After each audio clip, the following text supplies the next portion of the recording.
My name is Jerome Ferry. My cameraman is Alan Eggers. We're doing a video interview with Jerry Carr, who's been a well-known and a well-liked radio personality in eastern Iowa for many years. Jerry, tell us when and where you were born. Well, it was a cold, dark, windy night. No, I was born back in 1927, February 27, and that was over in Kansas. As I understand, I was there about, maybe 2 years. The only thing I really remember about Kansas was the milk bottle top would always come to the top and it froze out of the doorstep. That's about all I remember about Kansas. But, What was your folks' name? Arthur and Lorraine. Arthur Coleman Carr and Lorraine. Lorraine was she died when I was over in Oklahoma, and I was about 6 years old at the time, I think. What was your dad's occupation? He used to be he was a golfer and a ball player, good, semi-pro stuff. But he got spiked on second base, and that took him out of both sports, and he went into the lumber business. And after we came up to Iowa, that's right after my mother died. He went to Sloan Pierce Lumber Company, and was Sutherland Lumber. Whereabouts was this? And this was in Des Moines, and then we went over to Earlham. He ran the Sloan Pierce Lumberyard over in Earlham, Iowa. That's Madison County with all the covered bridges, which I've never seen one. But we spent 3 years there, then came back to Des Moines. Mm-hmm. Did you have any brothers and sisters? One brother. He's older, still alive, as a matter of fact. I told him I'm playing heck catching up with him because he keeps going. He's 3 years, or about 2.5 years older than I am. He won't drop dead or anything, so I can't catch up with him. So I just have to keep struggling along to catch him, I guess. So, as young Jerry Carr growing up, what did you have to do in, where was it, in Earlham you grew up, or in Des Moines? Well, kind of both. Earlham I was in there from 6th, 7th, and 8th, or 7th, 8th, and 9th grades. And when I got back to Des Moines, I was kicked out of school in 10th grade. I was really what you might call an adolescent, juvenile adolescent. But that's one reason why I joined up service as soon as I could.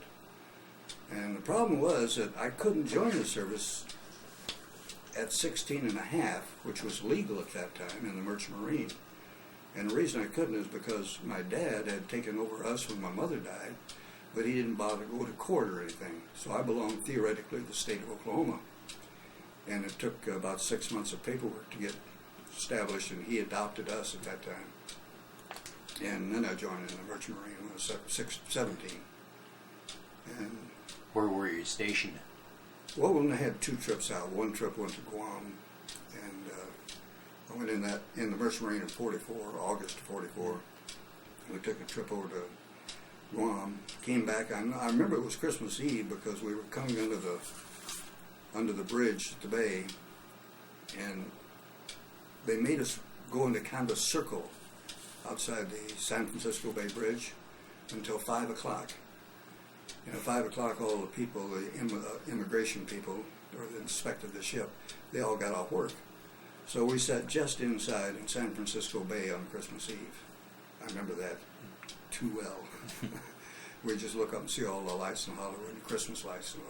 But anyway, when I came back from there, went shipped out again to Okinawa, and that's the Merchant Marine when it was in the Merchant Marines, 44, 45. My goodness, I'm getting nervous here. Yeah. Now, did you sign up for just 2 years, or? No, you just signed up for a trip. See, the Merchant Marine was not a part of the armed forces at that time. And we had Navy Armed Guard on board, but we were civilians, theoretically. So we went over Okinawa, we stopped at Ulithi. 1,700 ships were in at Ulithi, ready for that invasion of Okinawa. And April 1st, 1945, they took off. And we went over, we were loaded with 55 gallon drums of aviation fuel. And we went over to +8, unloaded, and came home. But I got home, found out they wanted to go on strike. I said, what do you want to strike for? He says, well, you're not making enough money. When I was 17, I was 18 by that time. And I don't know if you can remember how well wages were. I was making $447.50 a month. And that was more my dad was making running a lumberyard back in Earlham. And I told him, I said, no, I don't want any part of it. I'm going to go off and join the Marines. You mentioned, Jerry, that growing up you considered yourself a juvenile delinquent. By the time you got out of the Merchant Marines, could you have seen yourself matured in those? Not really. Not really? Not really. Yeah. You know, the 16, 17, and 18-year-olds, especially toward the end of World War II, I'm sorry, but that was an exciting event. Very macho. Oh, yeah. Sure, we got to shoot 20 Miller cannons, and we had 57 air raids when we were over to Okinawa, but the fear wasn't a part of things. And I don't know that I learned a damn thing. I really don't. I was having too much fun. And, well, I refer to myself as an adolescent. Yeah, you know, of all the things that I have done, the one thing that's the worst is to drop out of school. If I had to do over, and I'm talking about these past 75 years, if I had to do anything over, I would get my education. That'd be the thing I'd really press. That's what I tell all the kids to do. Because without the education, you can go so far, and that's it. Then you joined the Marine Corps. Mm-hmm. Oh, yeah. Because why? Because you thought this was no, most the excitement. war was on. The war was on in Okinawa. They're getting ready for invasion of Japan. I wasn't about to go out on a strike. I mean, it just wasn't the thing. In my belief, it wasn't the thing to do. And so I was in boot camp, as a matter of fact, when World War II ended. And went out from there. I had a terrible 18-month tour of Hawaii. Lived out there, just loved it. I was out with the BMF, I think it's 322, MAG 15. That's the Marine Air Wing. But it was just a lovely, lovely tour of duty, and got out of there in 48. Did you have any? Did you ever have any desire to be a pilot? Oh yes, that's when I found out that without the education, there's no way you're going to be a pilot. Oh, I lived and just ate and breathed airplanes, model airplanes. When you were young, young. As a young boy. But without the education, there's no way you can be a navigator. Can't be a. I don't think I could be a bombardier. But you just got to have education. So I went into the grunt, Marine Corps. But the war ended. And then when you were in the Marines, did you get wrapped up in any bad experiences over there? No. The war was all over by that time. That's why I said 18 months at Hawaii. And of course, it was a little different than Hawaii looks like now. But it was a lot of fun. Very, very enjoyable. I just didn't have enough points to get home.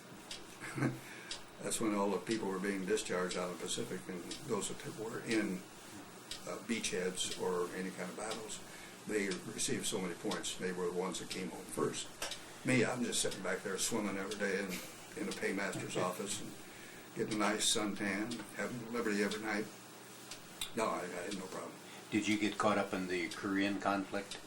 Yes. As a matter of fact, I was discharged from the Marines in 48. And in fact, it was January 1st of 48. But got married after I went to work for the International Harvester Company. And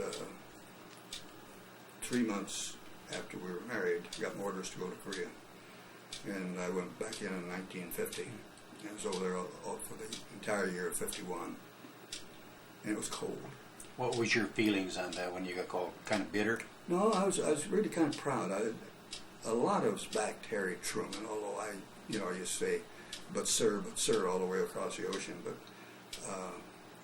I felt like we were doing the right thing. At least we were told, and we believed that the North Koreans were coming down, trying to take over South Korea, and we were going to stop them. Well, everything was fine until when I got over there in Pohang, we were clear down at the bottom. That's when the Chinese came in. Well, that made a different war. And it was still restricted. But they would only put in just so much to kind of keep it baffled. We started out, we didn't even control Seoul when I got there. We just stepped back when we'd been in water. but they moved from Seoul all the way up to the 38th parallel. And that's where, I can tell you some funny stories about that, but that's where they have the punch bowl. They were on this side and we were on this side. They just sat down there for, 3 years they were talking peace talks. Excuse me. And anyway, I spent 1 year there, yes. Then came back. But, I came back to the same International Harvester Company. I was in sales, motor truck salesman. And out on Monday, back on Friday, down at the branch on Saturday, did your reports on Sunday. And I said, there's got to be an easier way to make a living. And that's when I decided to go to radio school. Take advantage of your GI Bill. Yeah, on GI Bill. Where did you go to radio school? At that time it was called Brown's Institute of the Air. It was up in Minneapolis. Nice school. They had regular radio equipment. And a lot of people at WMT that I've known, a lot of people gone through that school. It was the most legitimate radio school at that particular time. So what did you go to school to learn in a radio institute? What would they teach you, for instance? Well, it's a 6-month course. They teach you enunciation, articulation, pronunciation, and then how to kind of sound normal when you're not normal at all in talking, is what it boils down to. And they gave you little shows, musical shows, and you did little disc jockeys. But of course, at that time we had all 33 1/3s. 45s were just coming back in, or just coming in. And by that time, my wife had got pregnant, and we couldn't really leave Minneapolis, so I took the 6-month engineering course. You take 6 months engineering, 6 months announcing, then you go into what they call a combo. They need a certain amount of engineers in each station. You have to have a license. I never did complete the engineering. I got up to, well, Al would probably know this better than I do, Class A or Class B. I was something. Well, they had first, second, and third class. I wasn't first. How about pausing for just a minute and I'll get me a drink of water. Let me back up a little, Jerry. This is a picture of when you were in the Marine Corps? Well, I was home on leave. This is my buddy, Bob Long, at that time. And this is about 1945, between 45 and 46, but it's just what we were. He had just gotten back in. He was on the Mount Pelier cruiser, which Mount Pelier is the capital of Vermont. Mm-hmm. And I'd just come back from the El Reno victory and gone into the Marines. And first time we had a chance to be on leave together. But back in our giddy youth, you might say. Okay, when you were attending Brown Institute in Minneapolis, did anybody ever tell you, or were you aware of, that you may have had a distinctive type voice for radio announcing? I had what I consider an average voice, but they taught us how to use it. They hit primarily on correct pronunciation and phraseology. Otherwise, you can say a sentence, and if you don't communicate with the person you're talking to, you're not using good phraseology. One of my pet peeves around here in Iowa is, where are you going at? You know, I know what he means, but why did they say, where are you going? But no, they taught a lot on phraseology, and the school, I thought, was that of all things that settled me down, matured me more than anything else, was the 6 months in the announcing. More so than the Marine Corps? Oh yes, very much, because I did want to learn. I wanted to learn this. Marine, sure, I can fire an M1, fire a good loader on a 20 millimeter, and I've used mortars and this and that, but I wanted to do something that would improve me in this. That school did it. Was your dad still living at this time when you had passed on? So you graduated from Brown Institute, and where did you get your first job? First job went down to Storm Lake, KYL, and I was hired as a combo, which is used my second class engineering ticket, and Actually, I got $12.50 a week more than a red straight announcer did because of my engineering ticket. So we were down there for 1 year. And then I started thinking about, boy, I'm doing pretty good, you know. I got a show I'm on and all this. Maybe I ought to look into this television stuff. And so I put in over at Sioux City to on the KTIV, and I got hired. And I hosted a couple of movies over there and did mostly board work, what we call board work. The network shows would come in and we put the commercials in, so on and so forth. I got bored stiff over there, to be quite truthful. Radio is more fun. Television paid the money, but radio was more fun. But anyway, I got word of out in Cheyenne they were looking for some people. And we drove out there and auditioned, and they hired us out there. It was a KFBC in Cheyenne, owned by McCracken's. I don't know whether McCracken means anything to you, but it does to some people, I think. It used to be Senator McCracken, and the McCracken industry, if you want to call it that, owned all the television stations in Wyoming.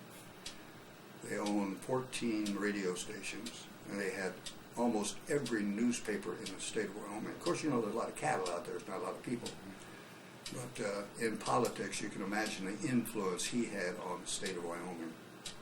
But it was a lot of fun. I was out there for a year and a half. And among other things, came up with an idea for a show. And at that time, I've Got a Secret, or What's My Line, that was all big on television, early television. So I thought, well, we'll just do it My First Job. And very simple little concept. We bring in a celebrity or whoever we had in there. And people at little panel would try to guess what their first job was. I had, oh golly, I had a lot of people came in and around through that were big names. I can't hardly remember any of them. Art Linkletter was one of them. And who was Paul Harvey? Paul Harvey, he was a mannequin in a department store, was his first job. And he had it pretty well buffaloed, but had a chance to meet a lot of people. Here again, I think like the first 5 years in radio or television, your big advantage is the people that you do meet. You naturally meet the mayors, the governors, legislators, and this and that. That's why so many people leave, and you know, a lot of people in our business right now are in politics because they've had the contacts. Mm-hmm. But anyway, I was out there for a year and a half, and their big Frontier Day celebration was the biggest thing that goes on in Wyoming. They look from that's kind of like our freedom holidays here in Cedar Rapids. We need to get some dates in here, Jerry. You were at the Brown Institute between 53 and 55, mm-hmm. Is that correct? And then you took your first job at KAYL in 1955. Well, actually it was 54, latter part of 54. Latter part of 54. Mm-hmm. And then in 56 you took a job in KTIV in Sioux City, mm-hmm. and then Wyoming. And then from Wyoming, what did you... Well, you know, it's a funny thing. I was sitting out there and Ken Hasty drove through on vacation, and he always sat around and watched television. I was hosting a movie and whatnot out there. And he called up and he wanted to know if I ever wanted to go back home. And boy, the thought of it then, I really wanted to. And he said, well, come in for an audition. I went into Des Moines. I got lost leaving Cheyenne, as I remember correctly. I ended up in Denver, but I finally got to Des Moines and took the audition and was hired right there on the spot. That's when Ken Hasty was the one that brought me down there. Boy, for the life of me, I can't think of the program director at that time. This was WHO, excuse me, WHO. And the year would have been 57? About 57, yeah.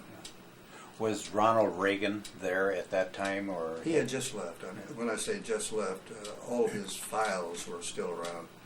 In fact, as I had a lot of fun going through, Mr. Reagan was, of course, he was a sports reporter over there at WHO.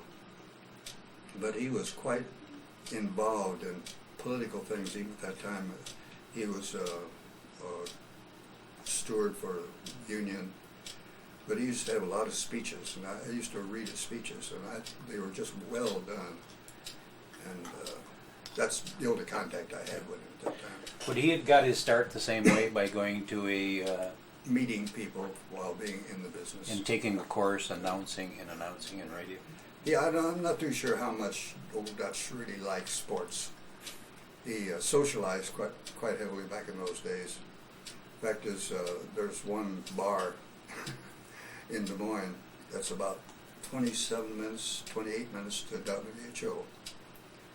And he used to have his last drink up there when the news came on. He drove in because he was on sports. And all the people out there would always keep the television on to see if he made it. And it seemed like he always made it.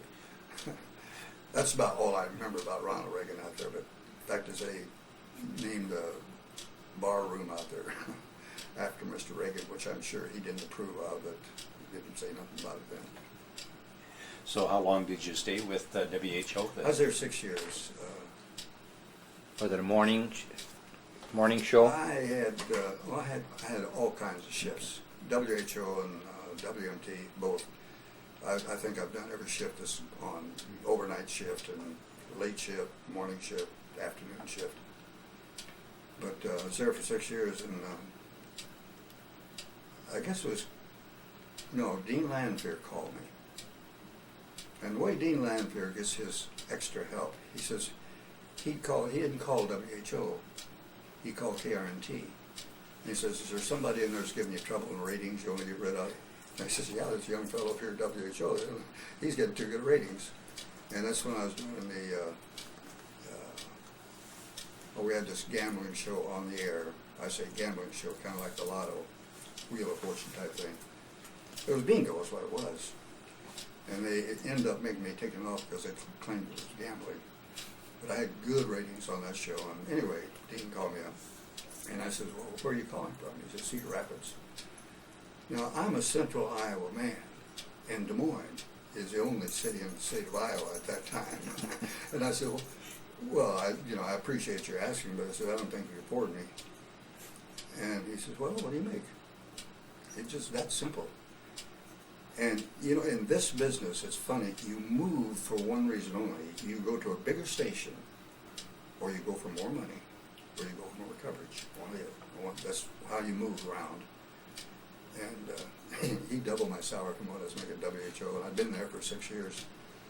And just as a side, my one raise that I had at WHO came through, but it hit the office over in Davenport same time as my resignation hit, so I didn't get the raise. But no, it came over, and Dean Lanphier, Ken Hasty, Burl Starbuck, and William Corton? No, what was Bill Corton second in charge? Bill Grove. They were all there, and what a distinguished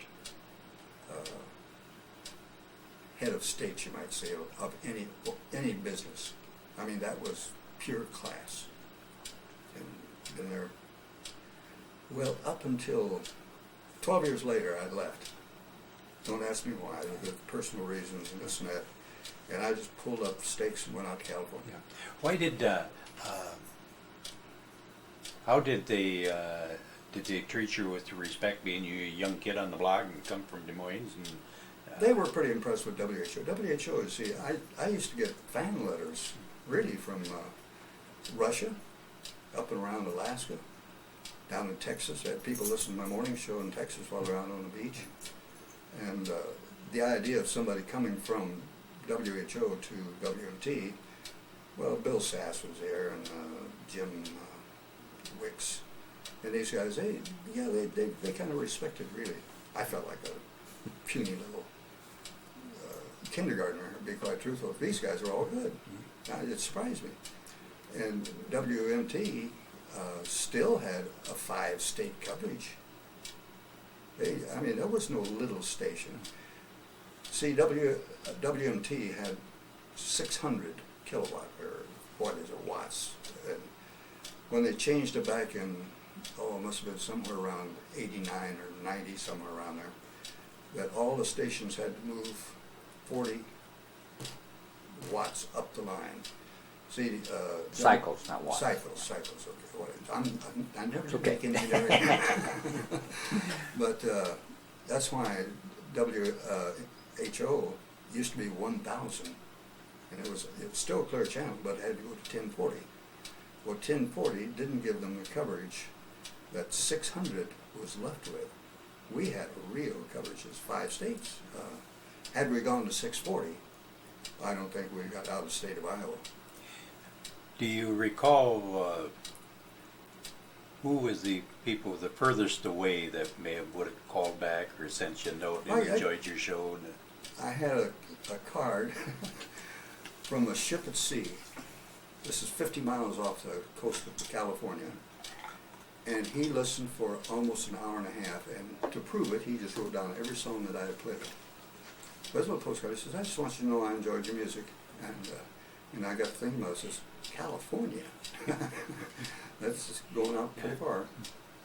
Didn't in the certain time in the evening they boosted their power? No, they lessened it. They lessened sunrise it. and sunset. Yeah, a lot of them went directional. Now, WHO is clear channel. I don't think they reduced their power at all, but they had to go directional. By that I mean you couldn't beam into another 600. There was a little station down in Texas, I think, that had same cycles as WHO. Yeah. But normally when the sun goes down, we reduce the power, or else start going directional. Mm-hmm. What did Dean Lanspear have in mind? What do you want you to do when you first come on board? Actually, I think they hired me for the pop concert. Ken Hasty wanted a pop concert to continue, and the guy that was there, and I don't recall his name now, but he had to leave. Dean wanted just another staff announcer, is what it boiled down to. Bill Sass had the afternoon show, and I ended up taking over Bill Sass's job. And Bill went, I think he went later in the drive time. But see, they always had Howdy Roberts in the morning, and then they had me, and then Bill Sass came in, and then Jim Wicks came in late in the evening, 7 o'clock. Jim Wicks and Jim Lloyd started the call-in show that WMT had for so many years. Nightline, I think they called it Nightline.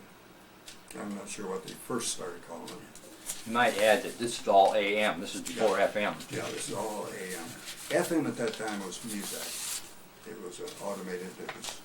See, Ken Hasty was the owner of Muzak, which is music around in the buildings just on a commercial basis, no commercials. Maybe you could explain the pop concert for people who weren't aware Well, of this. when I came here, as I said, Ken Hasty, he loved music. And it was really more classical than I knew about. When I said that I don't have the knowledge of that much classics. Sure, I can, the ones that they made into pop songs I like. What I ended up doing was playing Montevani's, Montenegros, the piano teams for Auntie and Taisha, for instance. But it was music that was all what I would call listenable music, recognizable melodies. No hot rock stuff. And relaxing music. And it caught on. Mm-hmm. I say caught on. It stayed on. We have a schedule, a radio schedule that I come up with at the History Center, and this would have been probably in that time frame. Yeah. I'm not sure just when this was, but there was Bob Nance, and there was Jim Lloyd, Jim Wicks, and can you pick up any of that? I got Bob on there. There's Jim Lloyd, Jim Knight. Over here's Bill Sass, Jerry and Carr. there's Jim Wicks down at the bottom here. I'll start at the top there. And, I'm not sure about the fellow on the top. I think he was in the farm department. And of course, that's Howdy Roberts right under him. Bill Sass. Bob Pritchard was the top. Bob Pritchard. And Jim Wicks. Wicks Waxworks. Yeah, that's about the time. So how long did you do the pop concert? This was in the evening? Mm-hmm. Yeah, it usually started at 6 to 9. And I did that all the time. I was at WMT, all the time. In fact, just when I finally left WMT, I say left. That's the last thing went in after some health reasons. I cut back, and I was doing a concert, recording them. Didn't you have a morning show from Oh yes. 5:30 to 9? Yeah.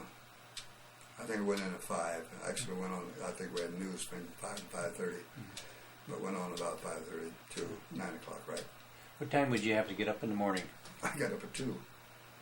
And not necessarily, I don't think you had to, but I'm a very slow mover in the morning. And no, I'd actually get there about 4. And so, but I'd get up at 2 o'clock in the morning. And after a while, that you do that, it doesn't seem bad. Was this Was this a type of job that after a while you had to get yourself psyched up for in the morning before you went to work, or did you find Not it if you're very doing the enjoyable? job, the same job. When I say the same job, if we had, for instance, I was sitting in on the overnight show, which was Jim Wicks and Jim Lloyd at that time. For some reason, I had to sit in there. Then it becomes a little work and lots of preparation. But when you're doing your show, day after day, week after week, month after month, year after year, you know where the music is. You know what your theme is going to be for that day.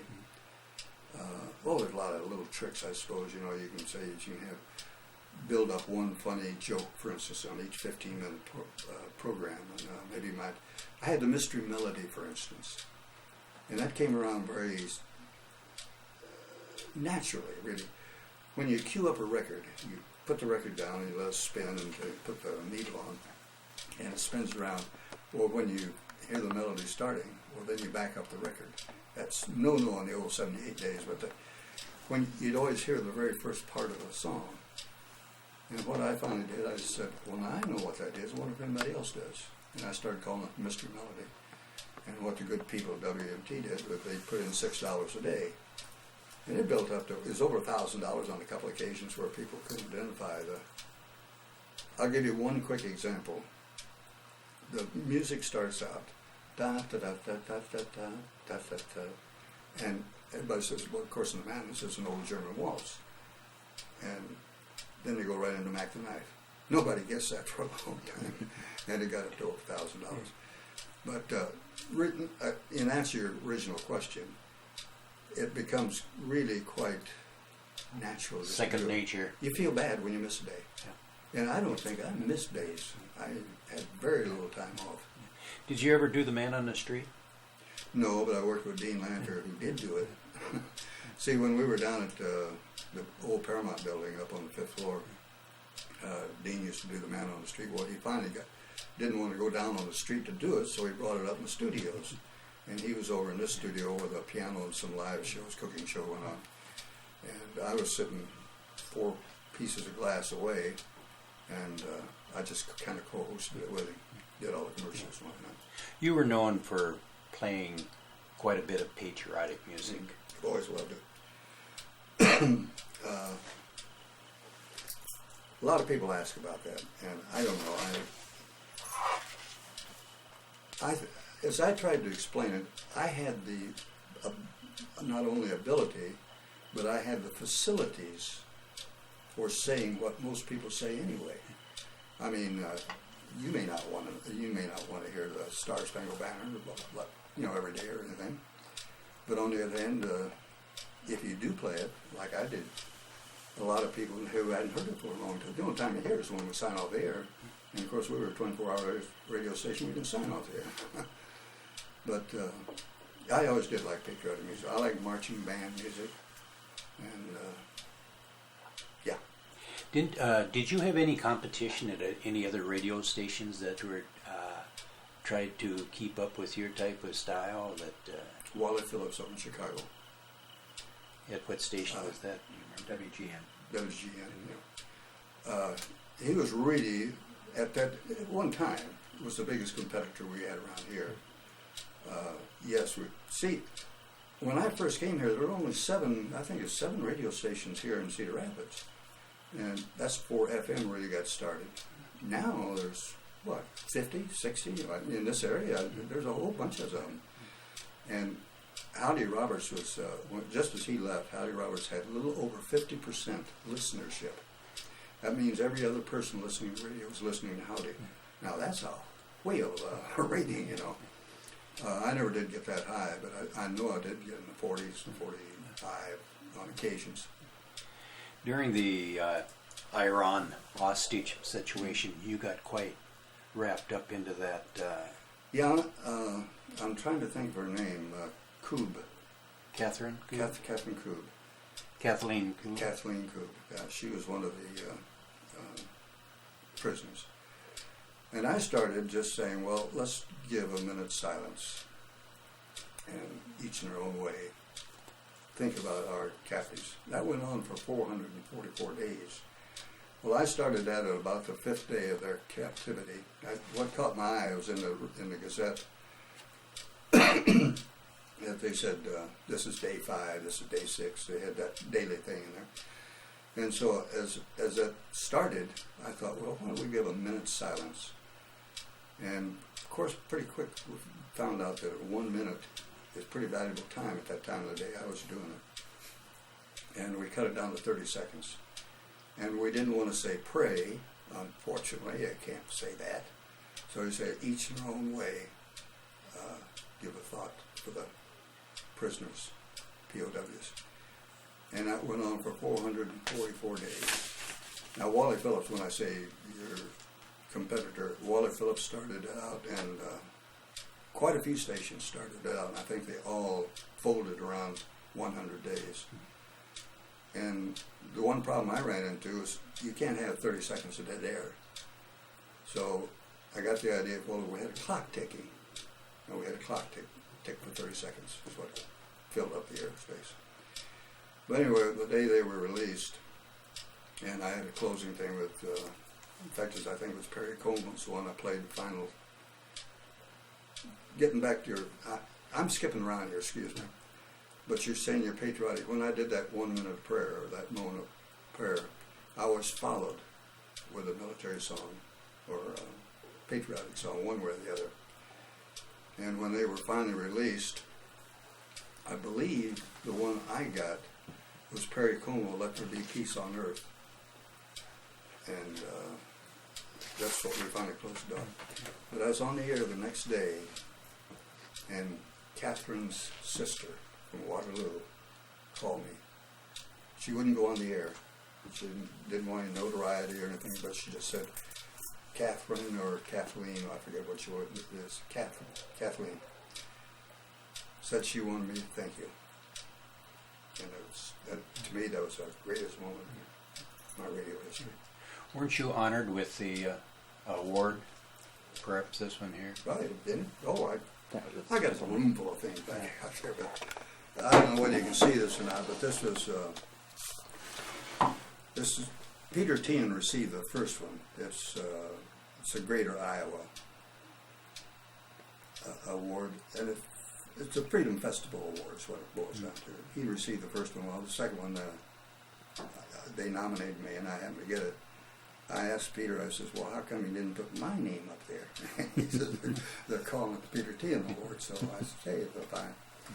Yeah, I hosted or emceed the patriotic portion of the Freedom Festival a number of years.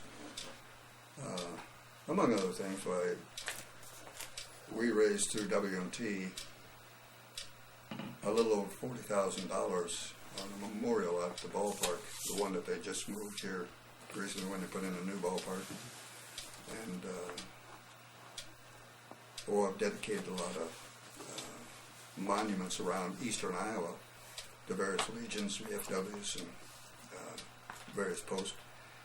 Always was the Avenue of Flags. I'm a member of the Memorial Salute of Flags. My wife and I both are, as a matter of fact.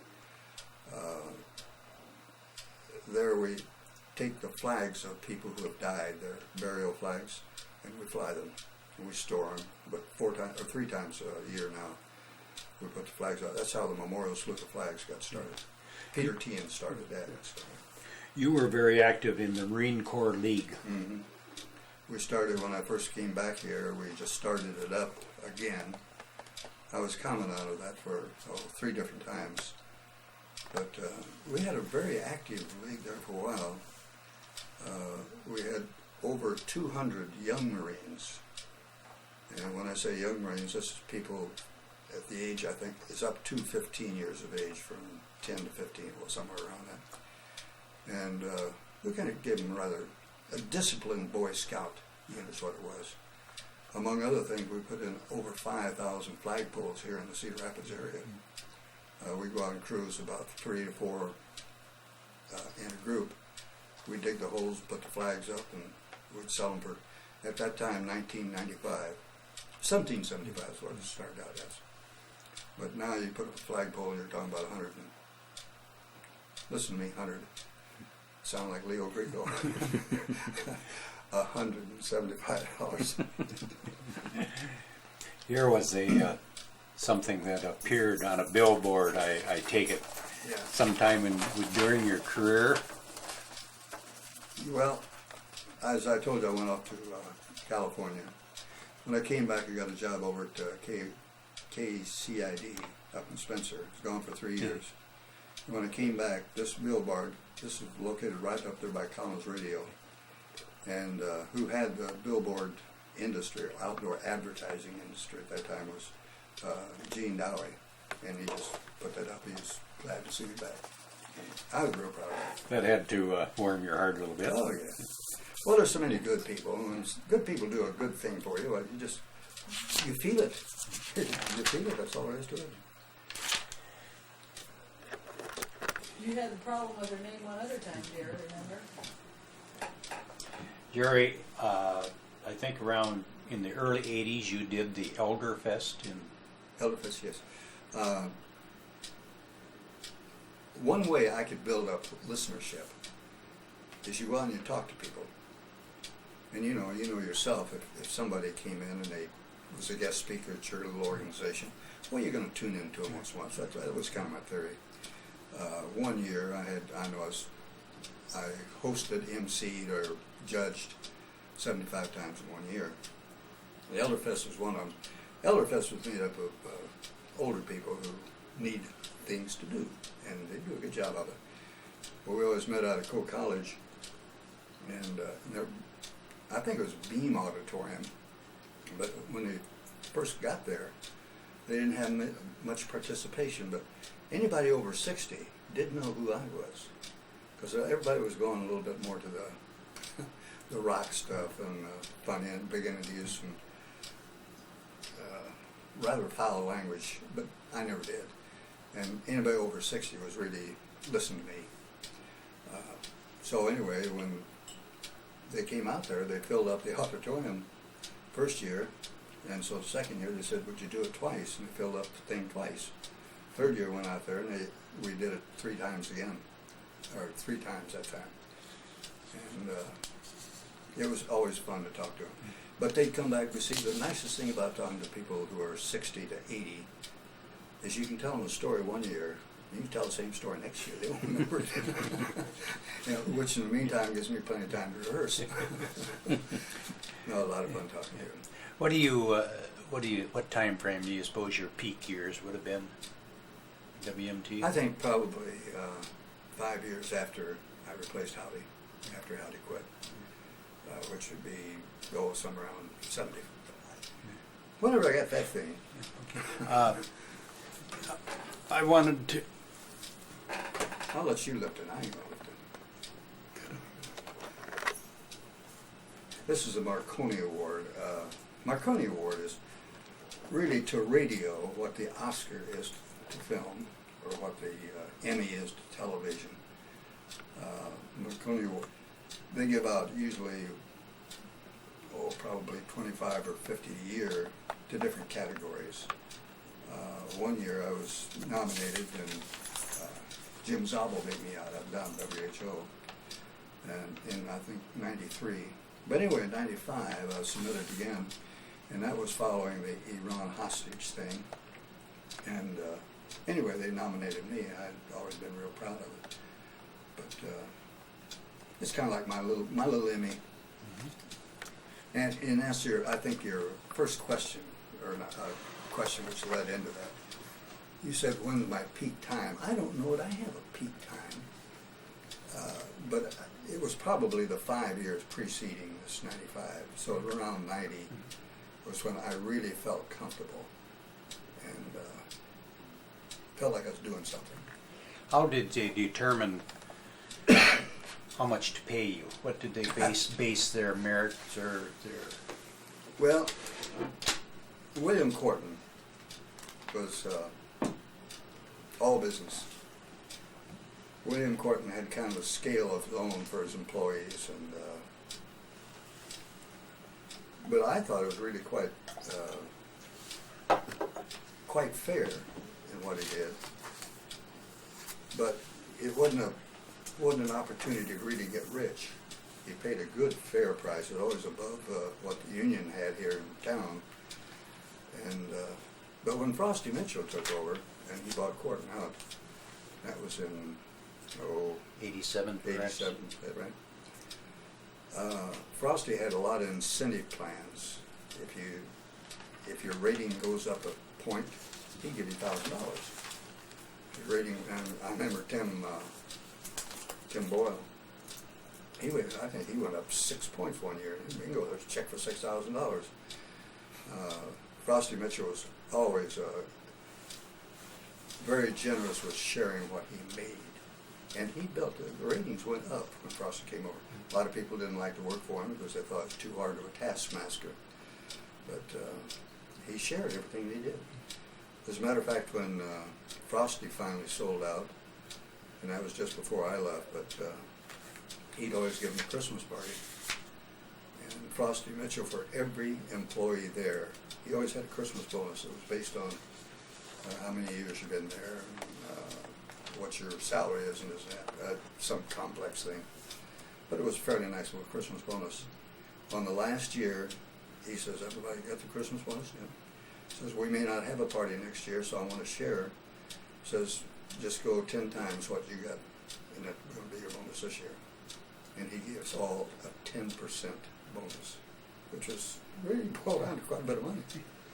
And yes, if I had a big show and I wanted to go to a network, you could make a lot of money. But I never did quite get to that state. Tip it back. There we go. Jerry, tell us about this award. I don't know really what to take. I guess it was Frosty that first started this out. It was an award to honor somebody in the organization. And when it finally became Leo, it was usually done of people who had left, people who had died, had been at the station.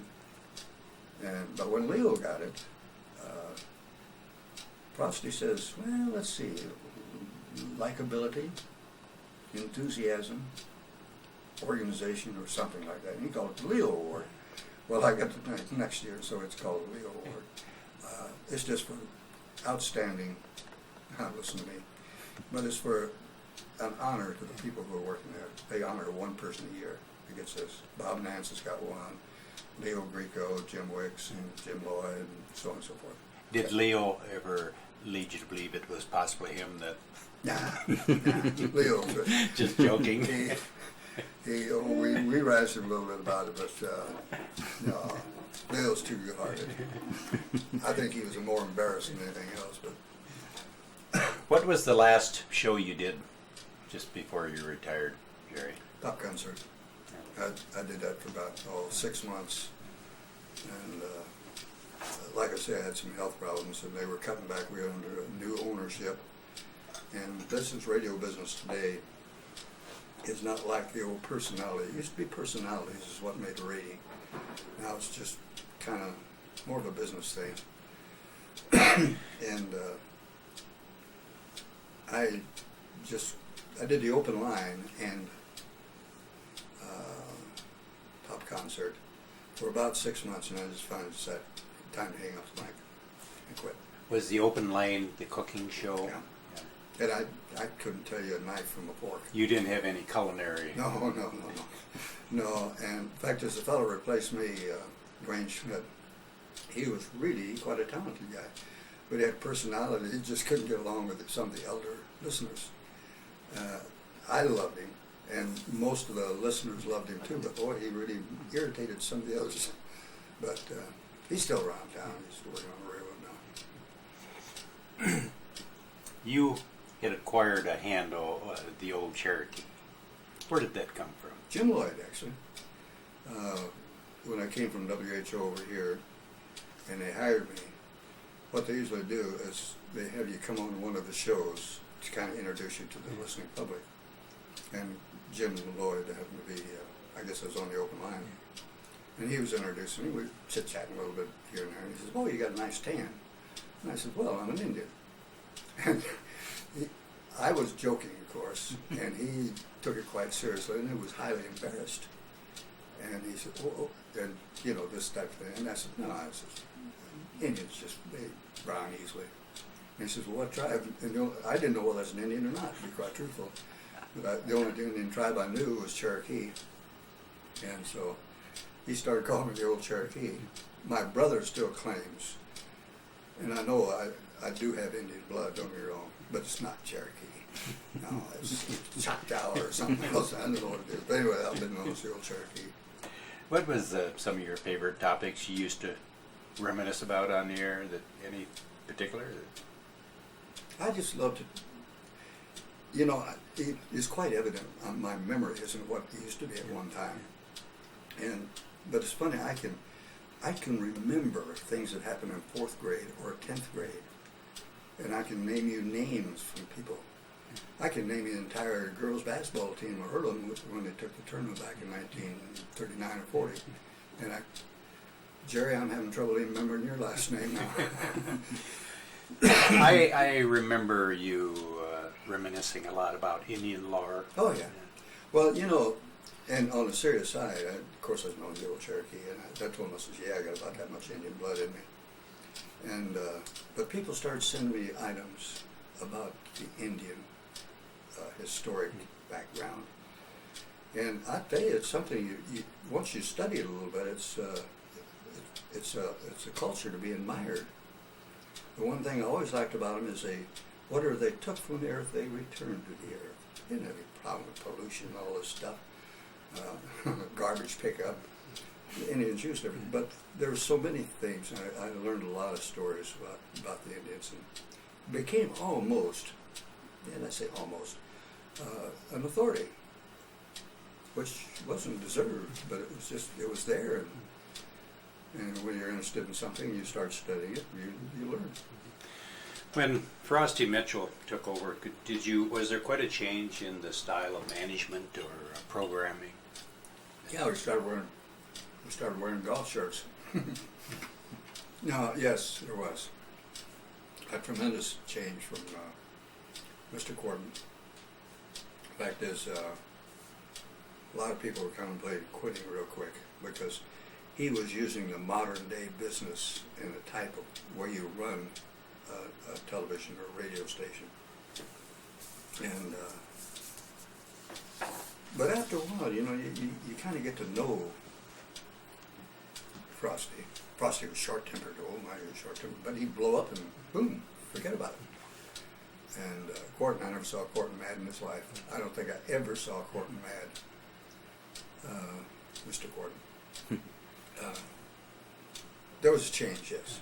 But he did, the whole world was changing. I mean, all the businesses around our country was changing at that time. They're downsizing, these new words that you hear, all that was going on. And we kind of went with the flow with it. And like I say, Frosty was a good man to work for. And then when it changed hands again, it was about that time that you That's decided when the New York people took over, or whoever they were. I don't know who they were. They're just out of my... That's beyond my competence. It wasn't the fun it used to be. No, You remember took all the fun out of it. That would be like just me sitting here right now, and I enjoy this particular area. I haven't lived in Marion now. I lived in Hiawatha and Cedar Rapids and Marion, but somebody for instance, told me, would come along and say, no, you can't leave your house, or you got to put a computer in, you got to do it'd take all the fun out of being here. I don't know anything about computers, and I'm not interested in starting to learn about one. Fun, enjoyment, is the biggest part of life. If you enjoy what you're doing, you're not working. You know, I used to have to say, they say, how long you been working? I say, I haven't worked a day in my life since I got into radio. I haven't, never have, because I enjoy it too much. You were known for a verse called Petey the Snake. Yeah. Do you suppose you could recall that? It's emblazed in my mind. All of Eastern Iowa knows it now too. And I think the reason, and people still keep asking me to say it or tell it, and the reason I do is just give them the satisfaction of knowing I can do it without messing it up. Now, if I mess it up, you will edit this out, right? Well, I love to set people up with a story. And Petey was a little snake about that long. And he was sitting around hissing in the pit one day. I mean, he's hissing all over the pit. And his mother says, Petey, don't hiss in the pit. Now, if you feel like you have to really hiss, go outside the pit to hiss. So he's outside hissing all around the pit and leaned over and didn't see his mother. Well, he hissed in the pit anyway. Well, his mother caught him and says, Petey, I told you not to hiss in the pit. Now, if you feel like you really have to hiss in the pit, why don't you go down to Mrs. Potts' pit and hiss in her pit? So Petey went down to Mrs. Potts' pit, but Mrs. Potts wasn't home. Well, he hissed in her pit anyway. He's hissing all over Mrs. Potts' pit. Mrs. Potts came home, and boy, did she get mad.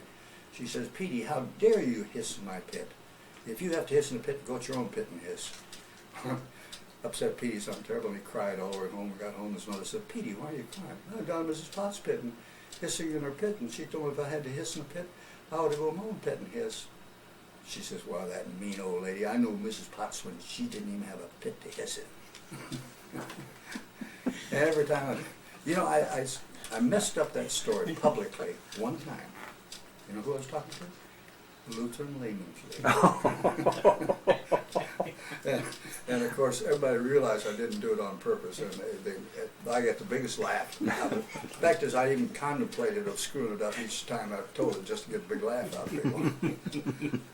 The suspense and thinking you probably are going to slip up. Yeah. You were active in the Cedar Rapids Follies, weren't you? Yeah, For some time? 9 years. 9 years? Yeah, I played all the biggies. Yeah. Did you find with your finesse and communication in speaking, did you find yourself ever ad-libbing or just making up your own Well, I lines? forget my lines. Yeah, then you had to ad-lib. But they wouldn't allow that too much. You had to.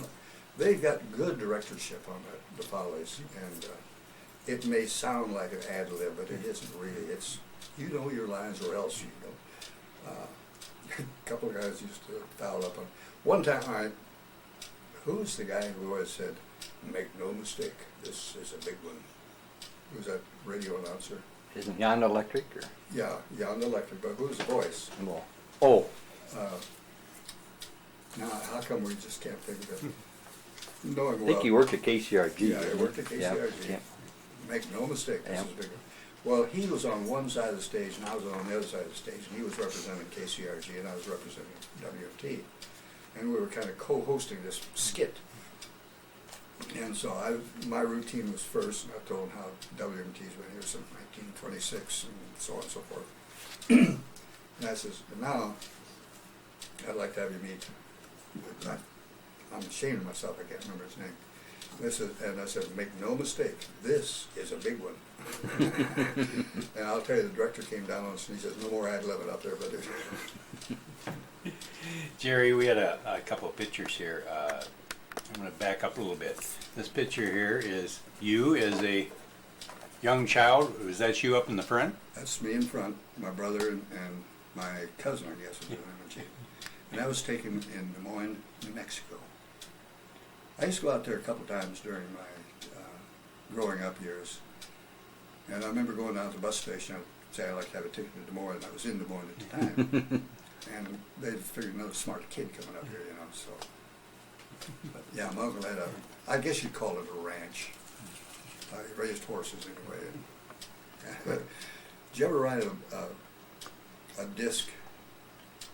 The old type disc that didn't have any paddings. It was a curved piece of metal. Yes. And if you ever ran that across the shale rock they got over there, whew, that country was not farming country.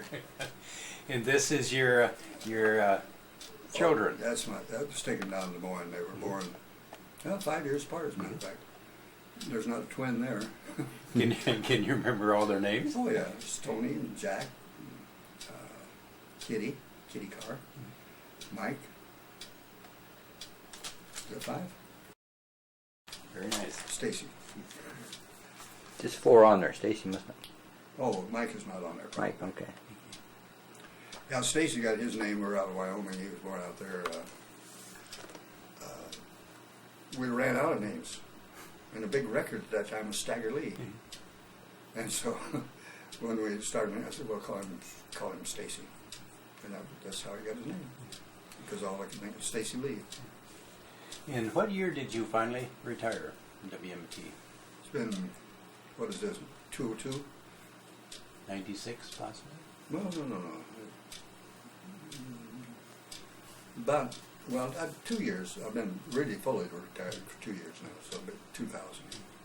I went over to K-Memory. Rick Sellers is over there, of course. In fact, there's a lot of WMT people are over there. And I tried it for a while, and that's when 2 years ago is when I really started having my problems with health. I just had to give it up and just quit. Did you ever have the occasion to get back together with any of the Oh yeah, on occasion. your bosses or the people you worked with that are still living? Well, Bill Corton, this is taken out at the Cedar Rapids Country Club. He used to invite a few of us over there once a year.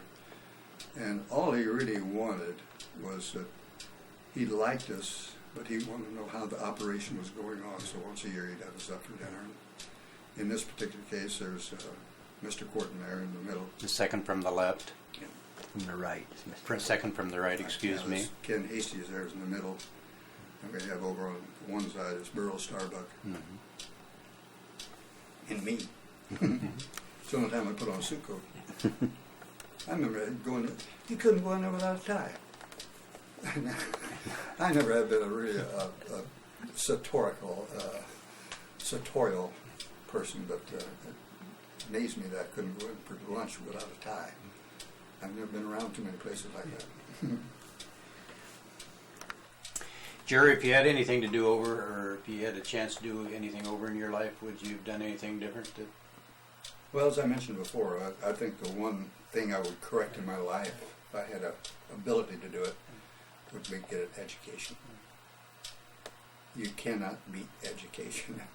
It takes a long time for you to look back and realize how much you have really missed it. So that would be the one point that I would correct.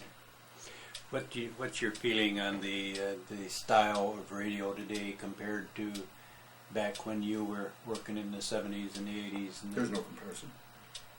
No, it's not even the same business.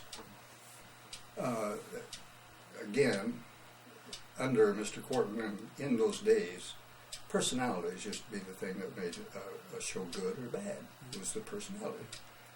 Jim Lloyd had tremendous personality, good sense of humor. Jim Wicks he was so funny.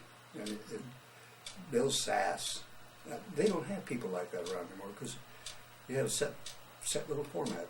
You use your phraseologies that they want advertised. And no, there's no comparison. Radio isn't fun. From after you've been in it and can sit out, you can make that statement. I suppose it's fun if you're after work, but yeah, no comparison. Jerry, let me mention just one thing. I'm sitting back here thinking I'd said Bill Grove along with Ken Hasty and Mr. Corton. Lou Van Ostrom's who I had in mind. Bill Grove was the engineer, in fact, was chief engineer over at WHO. As I said, memory is not one of my highlights, but I'll make that correction. Okay, thank you. Jerry, unless you have any other memories you want to talk about, the Cedar Rapids History Center, the Linn County Historical Society would like to thank you very much for sharing your memories with Well, us. it's a real privilege for me, really. Thank you. Yeah.